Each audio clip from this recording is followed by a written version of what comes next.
GP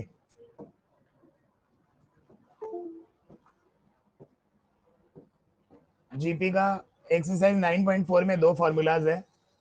first, a r to the power n minus 1. A is the first term, n is the number of terms, r होगा second term by first term, ratio second term by first term. A first term, n number of terms, ratio of second term by first term, ना कि first term by second term. जब from the end बोलेगा तो first term by second term लेंगे, उल्टा चाल चलेंगे. Last formula इसका, last term is equals to a r n minus 1. AP में भी अपने किए थे, normal AP is equals to a plus n minus 1 into d. तो लास्ट टर्म हो जाएगा a plus n minus 1 into d. उसी तरह मैंने ये दो फॉर्मूला लिख दिया है. ये एक्सरसाइज में ये दो फॉर्मूला के अलावा और अपने को नीड नहीं है. पहला क्वेश्चन लेते हैं. अपने को अगला टर्म बताना है, बट ऑब्वियस में है, पहले चेक करना रहता है जीपी में है कि नहीं. तो ऐसा पूछा नहीं कि जीपी में है कि नहीं, check whether it is in GP. तो नहीं बोला तो मतलब अल्टीमेटली ये जीपी में है. हम चौथा नंबर को एक्स ले लेंगे. तो ये क्या होना चाहिए,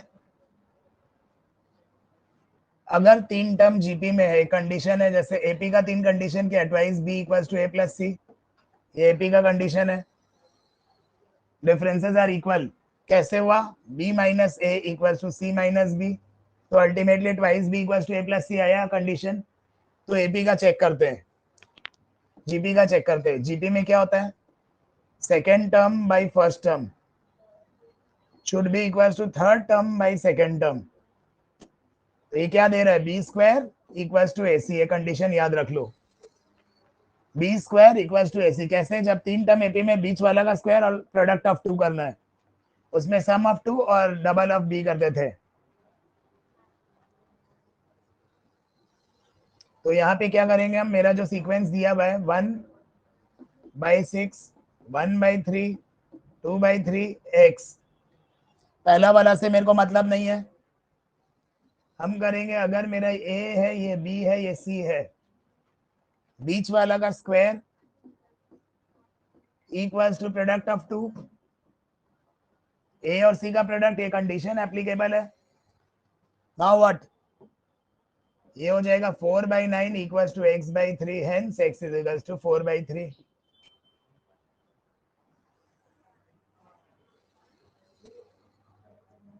डायरेक्टली नेक्स्ट टर्म मिल गया. अब यहाँ पे अपने को बोला है find the list of next term. जाएगा, अब रूट का मतलब आधा होता है माथा पे, रूट का मतलब टू दी पावर हाफ होता है. तो n माइनस 1/2, तो ये आ जाएगा 64. 2 to the power what is 64? 2 to the power 6 is 2 to the power n minus 1/2. Therefore, two bases are same, power equal. N is equals to 13.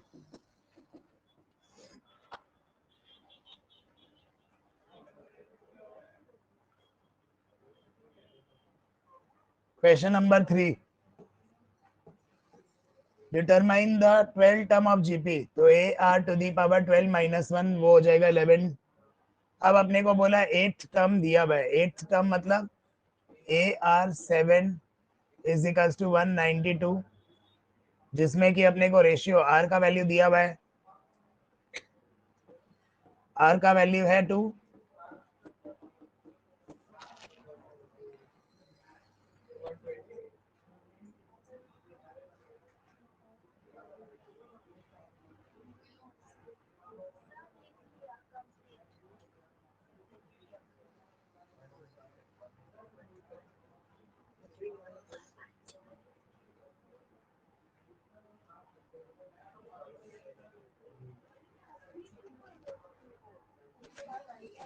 तो ये कितना आएगा, 192/128. ए आ जाएगा 3/2.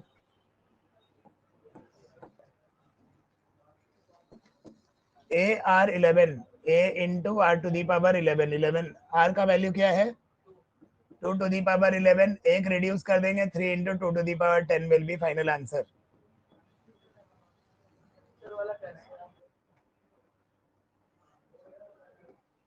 Third term is 24 six term is 192 six term by six term जब भी दिया हुआ बड़ा टर्म बाई छोटा टर्म करोगे आंसर आ जाएगा. तो इसका फॉर्मूला क्या है ए आर 5 ए आर 2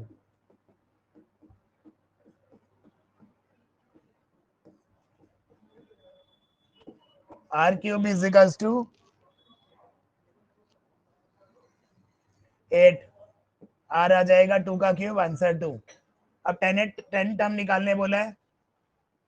उससे पहले हमको एक छोटा वाला इक्वेशन यूज करेंगे हम.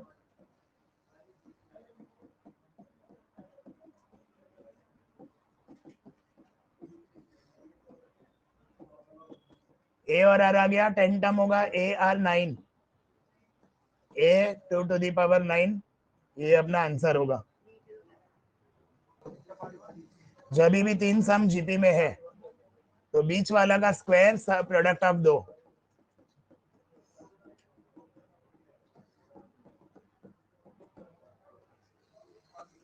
एक्स का वैल्यू प्लस माइनस 1 दोनों ले सकते हैं. जब भी 3 सम जीपी में b square equal to AC.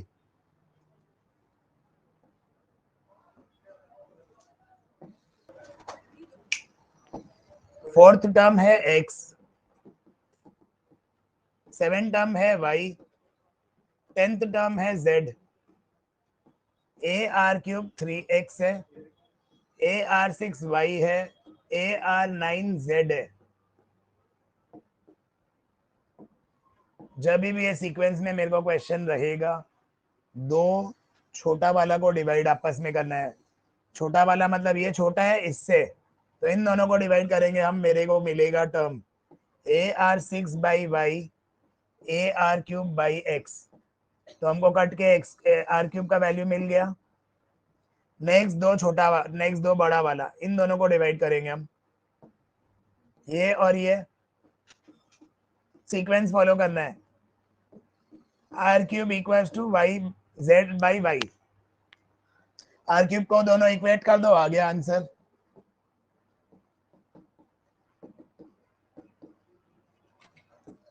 X z is to y square खत्म. क्वेश्चन नंबर 10 में बोला है फोर्थ टर्म इज इतना a r cube 54 a r 6 is 1458. दोनों को डिवाइड करेंगे. आर क्यूब इक्वल टू 27 तीनों का है ये. तीनों की जगह हम प्लस साइन बैठा देते हैं. तीनों का सम बोला है 39/10. तीनों से ए कॉमन ले लेते हैं हम. 1/r 1 plus r equal to 39/10. अब ए का वैल्यू 1 है, 1 सब्स्टिट्यूट करने का दरकार नहीं है क्योंकि वही आएगा. 1 into anything will be that thing. अब यहां से 1 उठा के वहां पे ले जाते हैं ताकि r को मिडिल टर्म मार सके. 29/10.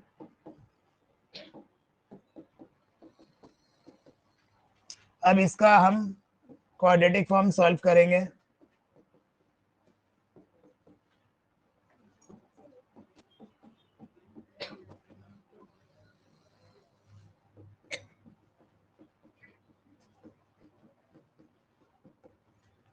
मिडिल टर्म के लिए मैंने तुम लोग को बताया था कंडीशन 10 10 या 100 मत करना. 10 को अलग तोड़ेंगे हम 5 2 या 10. एक और 10 को तोड़ेंगे 5 2 या 10. मैंने मल्टीप्लाई नहीं किया 10 10 सा, मैंने दोनों को हाथ में रखा.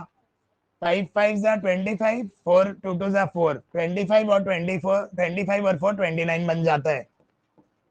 Minus 24 25 r minus 4r plus 10 equals to 0. We will be taking common 5r 2r minus 5 2r minus 5 r equals to 2/5 और 5/2। अभी सम्स बाकी है, अभी ये सम स्टार्ट हुआ है। अपना आर का 2 वैल्यू आ गया, ए का 1 वैल्यू आ गया। अपना सीक्वेंस क्या था, अपने को ए का वैल्यू 1 पता है। अब हमने सीक्वेंस निकालेंगे according to equation a by r a r 1 by, पहले हम अगर 2/5 ले रहे हैं तो ये हो जाएगा 5/2 कॉमा 1। ए और आर का प्रोडक्ट निकालेंगे 2/5, तो अपना ये एक आ जाएगा टर्म। अगला टर्म क्या होगा, 1/5/2 1 और 5/2, मतलब ये आ जाएगा 2/5 comma 1 comma 5/2। These are in GP. 1 नहीं है, यहाँ पे ये एल है,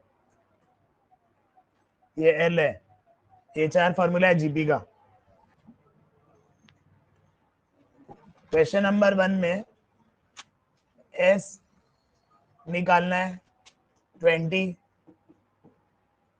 अपना एन का वैल्यू 20 है, ए अपना 2 है, रेशियो होगा second term divide by first term, तो इसका मतलब are is greater than 1।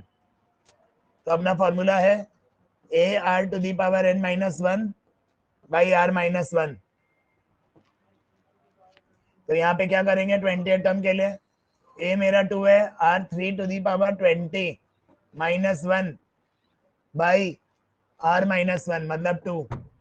Ultimately ये 2 कट जाएगा, इसको कैलकुलेट करने की जरूरत नहीं है, ये फाइनल आंसर होगा। नेक्स्ट ये वाला पार्ट 3। पार्ट 3 में अपना ए है 1, रेशियो है second term by first term, तो ये -2/3। अब के बार आर छोटा है 1 से, तो अपने बड़ा वाला वो दूसरा वाला फॉर्मूला बैठाएंगे। फॉर्मूला क्या होगा, a 1 minus r to the power n by 1 minus r. A अपना 1 है, r to the power n minus 1 by r minus 1 minus r होगा सर, ये हो जाएगा 1 minus r to the power n by 1 minus r.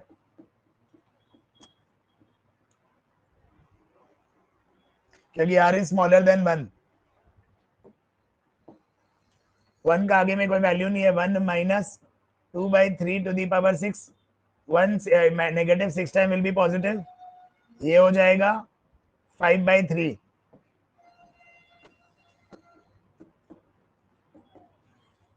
क्योंकि ये छोटा तो इसको सॉल्व कर लेंगे। 64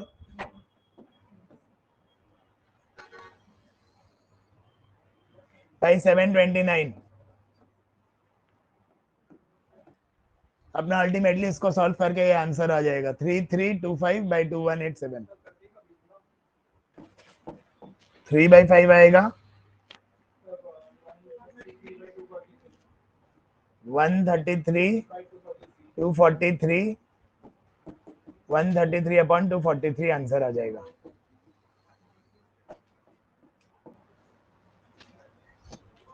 nth टर्म ऑफ जीपी दिया हुआ है a r n minus 128। Sum of GP दिया हुआ आर इज 2। अगर आर अपना 2 है, 2 ग्रेटर देन 1 है, तो बड़ा वाला फॉर्मूला बैठाएंगे ए आर एन माइनस 1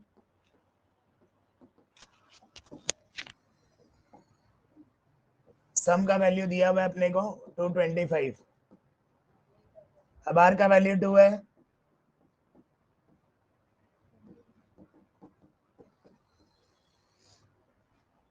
यहाँ पे भी आर की जगह 2 बैठाएंगे, 2 माइनस 1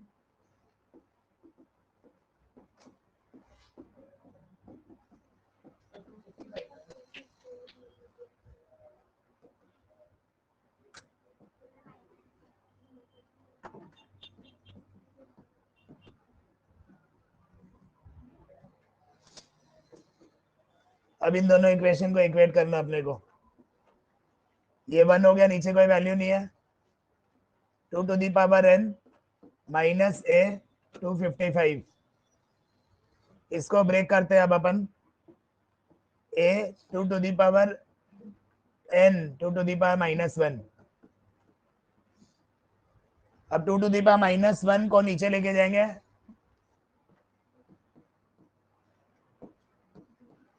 नीचे 2 आ गया,